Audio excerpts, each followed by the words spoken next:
नमस्कार मंडळी, पुन्हा एकदा तुम्हा सर्वांचं आपल्या होम कुक्स या यूट्यूब चॅनलमध्ये खूप खूप स्वागत करते।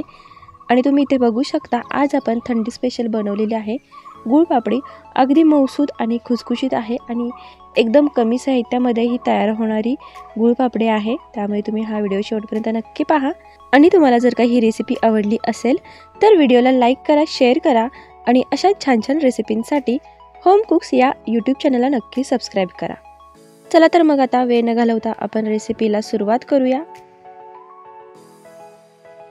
इथे पापडी बनवण्यासाठी लागणारे साहित्य आहे, मी इथे 1 वाटी तूप घेतलेला आहे, त्याच वाटीने 1 वाटी मी गूळ घेतलेला आहे।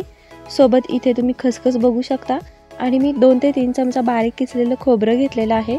आणि सगळ्यात महत्त्वाचं म्हणजे इथे आपण गव्हाचं पीठ वापरणार आहे, तर मी इथे एकूण 2.5 वाटी गव्हाचं पीठ घेतलेलं आहे। आणि हे प्रमाण असंच लक्षात ठेवायचं आहे, तूप कमी जास्त करायचं नाही किंवा पीठ सुद्धा कमी जास्त करायचं नाही, कारण गव्हाचं पीठ व्यवस्थित भाजून घेण्यासाठी तुपाची जास्त गरज असते। तर आता इथे आपण कढई गरम करायला ठेवलेली आहे आणि आता कढई गरम झाली की आपण यामध्ये घालणार आहे। तर मंडळी, नेहमीप्रमाणे आपण एकाच वेळेला तूप घालायचं नाही, तर थोडं थोडं करून तूप घालायचं आहे। आता मी अर्धी वाटी तूप ओतलेलं आहे, तूप मंद गरम झालं यामध्ये आपण जे घेतलेलं पीठ आहे ते सगळं या तुपामध्ये घालायचं आहे। आणि सुरुवातीचे 5 मिनिट आपण याच तुपामध्ये पीठ व्यवस्थित मिक्स करून घेणार आहे।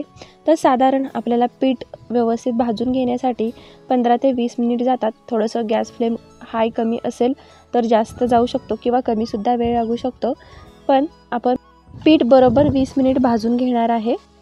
आणि तुम्ही इथे बघू शकता की सुरुवातीला जे तूप घातलं होतं ते पूर्णपणे पिठामध्ये मिक्स झालेलं आहे। आता हे उरलेलं जे तूप आहे ते आता आपण सगळं मिक्स करून घ्यायचं आहे। तर हे तूप मिक्स करत असताना इथे थोडीशी कढईमध्ये जागा केली आणि मग मी त्यामध्ये तूप घातलं, तूप वितळलं की त्यानंतर मी पीठ थोडं थोडं करून यामध्ये व्यवस्थित मिक्स केलेलं आहे। आणि इथे तुम्ही बघू शकता की आपलं पीठ व्यवस्थित मिक्स झालंय। या ठिकाणी तुम्ही बघू शकता की पीठ एकदम असं मोकळं वाटतंय।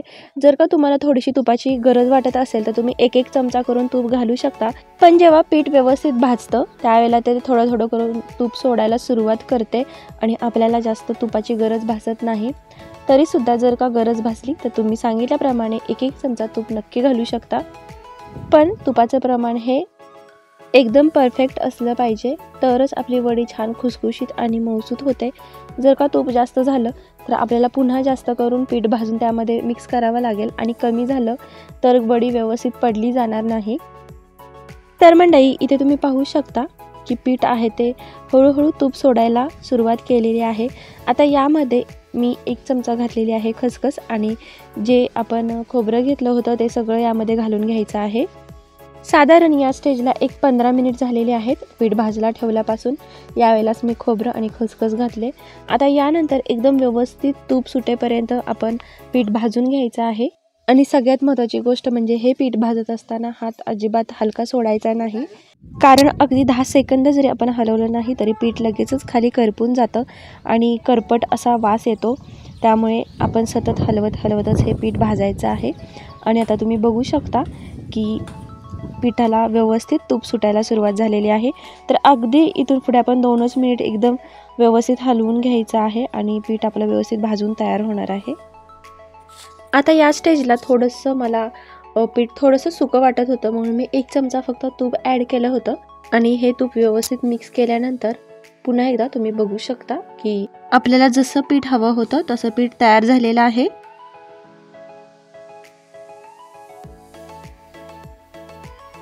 तर मंडळी, आपल्याला एकदम मऊसूत आणि खुसखुशीत जर का वडी पाडायची असेल तर आपल्याला या टेक्स्चरचं पीठ हवं आहे। आता आपण गॅस बंद करायचा आहे आणि पीठ खाली उतरवून घ्यायचं आहे आणि साधारण हलवत आपण 4 ते 5 मिनिट पीठ आहे हे थोडंसं थंड करायचं आहे। एकदम कडक गरम पिठामध्ये गूळ घालायचा नाही, नाहीतर तो एकदम पातळ होऊन जातो। तर इथे तुम्ही बघू शकता की थोडंसं थंड झालेलं आहे आणि साधारण आपण 5 मिनिट व्यवस्थित हलवून घेतलंय। आता यानंतर यामध्ये आपण घालणार आहे आपल्या आवडीप्रमाणे जायफळ, वेलची पावडर। तर मी इथे फक्त जायफळ घातलेलं आहे, कारण गूळ असेल तर जायफळाचा फ्लेवर एकदम छान लागतो। आणि कोमट झाल्यावरतीच शेवटी आपण जायफळ घालायचं आहे, कारण त्याचा सुवास आहे तो एकदम छान टिकून राहतो। तर मी अगदी अर्धा चमचाभर इथे मी जायफळ किसून घातलेलं आहे। आणि त्याचसोबत आपण घालणार आहे गूळ. तर इथे तुम्ही बघू शकता की मी 1 वाटी तूप घेतलं होतं, तर 1 वाटी गूळ घेतलेला आणि 2.5 वाटी गव्हाच्या पिठासाठी 1 वाटी गूळ हा परफेक्ट प्रमाण आहे. जर का तुम्हाला कमी जास्त करायचं असेल तर तुम्ही करू शकता, पण तुम्ही इथे बघू शकता की गूळ घातल्यानंतर व्यवस्थित मिक्स केल्यानंतर पीठ थोडंसं पातळ आहे, ते हळूहळू घट्ट व्हायला लागलेलं आहे. तर आपण 1-2 मिनिट व्यवस्थित गूळ एकजीव करून घ्यायचा आहे आणि यानंतरची प्रोसेस आहे ते एकदम झटपट करायची आहे, कारण मिश्रण जे आहे ते एकदम थंड होईल आणि थंड झाल्यानंतर आपल्याला वडी पाडता येणार नाही. तर इथे तुम्ही बघू शकता पूर्णपणे व्यवस्थित मिक्स झालेला आहे आणि सुरुवातीलाच या ताटाला मी थोडंसं तूप लावून ठेवलेलं होतं, कारण नंतर वेळ कमी मिळतो. तर इथे तूप लावलेल्या ताटामध्ये आपण हे सगळं मिश्रण काढून घ्यायचं आहे. आता या ठिकाणी आपण उलटण्याच्या मदतीने व्यवस्थित सेट करून घेतलेलं आहे आणि वरून आपल्या आवडीप्रमाणे थोडी थोडी अशी आपण खसखस घालून घेणार आहे. हे पूर्णपणे ऑप्शनल आहे. आता ती खसखस घातलेली व्यवस्थित दाबून घ्यायची आहे. त्यानंतर लगेचच अशा वड्या पाडून घ्यायच्या आहेत, कारण एकदा जर का हे थंड झालं की वड्या पाडल्या जाणार नाहीत. त्यानंतर आपण 10 मिनिट व्यवस्थित सेट व्हायला ठेवून दिलं होतं आणि तुम्ही बघू शकता की एकदम 10 मिनिटानंतर वडी थंड झालेली आहे आणि एकदम व्यवस्थित अशी मोकळी होते. तर अशा मस्त खुसखुशीत आपल्या गुळपापडीच्या वड्या तयार झालेल्या आहेत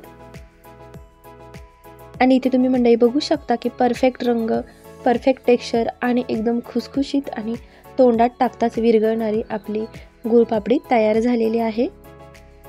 तर मंडळी कशी वाटली आपली रेसिपी मला कमेंट बॉक्समध्ये नक्की सांगा. आवडल्यास ट्राय करून नक्की पहा आणि अशा छान छान रेसिपींसाठी आपल्या होम कुक्स या यूट्यूब चॅनलला नक्की सबस्क्राईब करा. चला तर मग आता भेटूया अशाच आणखीन एक नवीन रेसिपीमध्ये. तोपर्यंत बाय बाय.